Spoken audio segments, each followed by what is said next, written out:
What if I told you that most people don't fail because they're not smart enough or lucky enough, but simply because they don't want it badly enough?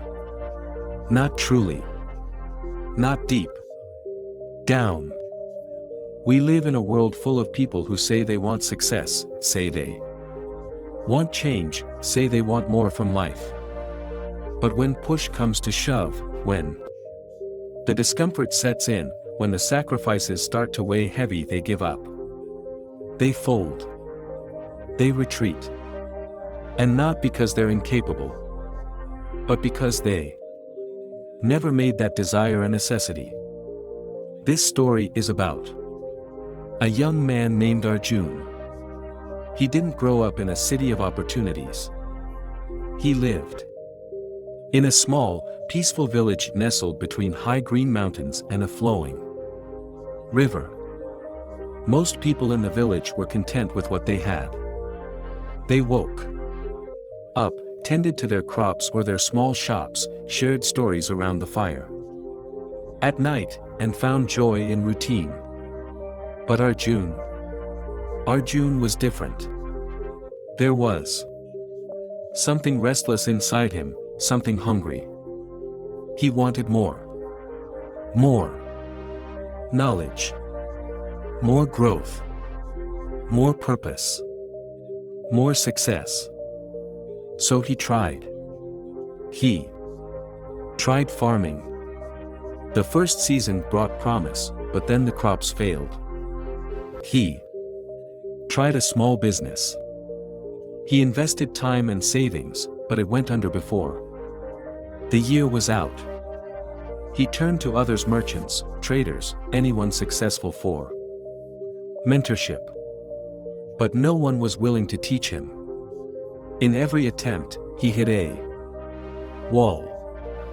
With each failure, the pain grew. And yet, so did the fire inside him. One day, while sitting outside in quiet frustration, an old man from the village approached him. The man had watched Arjun's journey, his struggle, his setbacks. He said, "There's a man who lives at the top of that mountain. A sage named Guru Vanda. They say he knows the truth about success but only gives it to those who are truly ready for it." Arjun didn't hesitate. He packed a small bag and began his climb up the mountain. Through the thick woods and winding paths, through moments of doubt and aching legs, he kept moving forward. Eventually, he reached a peaceful ashram surrounded by trees and silence. The sage greeted him not with grandeur, but with a smile, calm and wise. "I've tried everything," Arjun said. "I've worked hard, I've learned, I've failed. Please, I need to know. What is the secret to success?" The sage nodded, his eyes gentle. "Meet me at the river tomorrow at dawn," he said. "And I will give you your answer." That night, Arjun didn't sleep much. He watched the stars and waited for the sky to lighten. Before the sun rose, he made his way to the river. The air was crisp. Mist danced on the water's surface. The sage was already there, sitting silently on a large stone. Without speaking, he gestured for Arjun to walk into the river. Arjun obeyed. The water was freezing. He stepped slowly into it, unsure of what was coming. Then, without warning, the sage placed both hands on Arjun's shoulders and pushed him underwater. At first, Arjun didn't resist. Maybe it was part of a spiritual ritual. But the seconds kept passing. His chest tightened. His heart pounded. Panic kicked in. He struggled, trying to pull free, his lungs screaming for air. And just when he thought he couldn't take it anymore, the sage let go. Arjun shot out of the water, coughing, gasping, overwhelmed by fear and confusion. "What are you doing?" he shouted. "You could have killed me." The sage didn't flinch. He looked at Arjun and calmly asked, "When you were underwater, what did you want?" "Air," Arjun shouted. "I wanted to breathe. Nothing else." The sage nodded. "That," he said, "is the secret to success. When you want success as badly as you wanted that breath, when it's not just a wish or a preference, but a need, then you'll find a way. Until then, you'll only find excuses."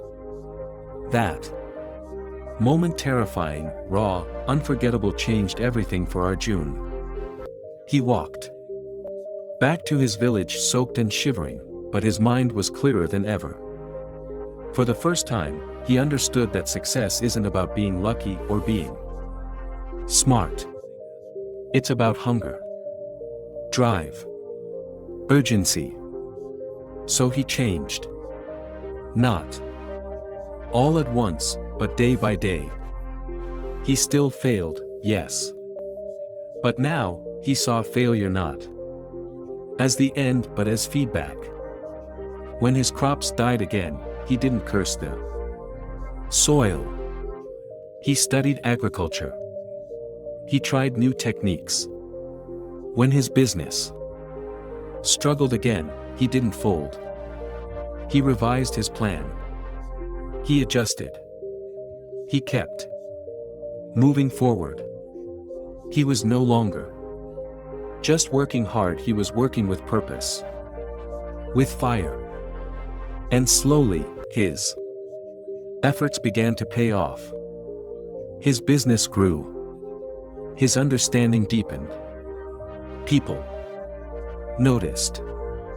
They started coming to him not to mock, but to learn, to seek advice, to ask, "How did you do it?" And every time someone asked, he would simply smile and say, "Come with me to the river." Because some lessons can't be explained. They have to be experienced. You have to know what it feels like to want something so deeply, so desperately, that giving up is not an option. That success becomes air. So here's the real takeaway: most people don't fail because they're not talented. They fail because their desire is weak. They want success, sure, but they also want comfort. They want safety. They want approval. They want to avoid risk, criticism, and pain. But success doesn't come to those who casually want it.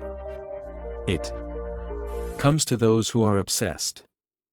Those who will fight through fear, through failure, through humiliation. Those who will keep showing up long after everyone else has gone home. In America, we often talk about grit, that inner strength to keep going no matter what. It's not about perfection. It's about persistence. Think about any entrepreneur who built something from nothing. Any athlete who broke records. Any single parent who raised a family with nothing but faith and determination. They weren't always the smartest or the most talented, but they wanted it more. They were willing to go to the river and fight for air. So if you're struggling right now, if you're failing, if you're doubting your path, good. That means you're in the water. That means the lesson is close. Don't run from the pressure. Breathe into it. Learn from it. Grow through it. Because when you start treating success like oxygen, when it becomes your obsession, everything changes. Discomfort stops being an enemy and becomes a teacher. Failure becomes data. Rejection becomes redirection. And fear becomes fuel. So let me ask you, what are you willing to do for your dream? Would you fight for it like your life depended on it? Would you get uncomfortable? Would you fail publicly? Start over, stay the course, and never stop showing up. Because if the answer is yes, if you can say, I want this more than anything, then nothing in the world can stop you. Not luck. Not circumstances. Not critics. Not failure. You'll be the one others come to. You'll be the one who smiles and says, come with me to the river. And when they go under, when the panic sets in and they fight to breathe, you'll be the one who understands. Because you've been there. And you survived. And now, you thrive.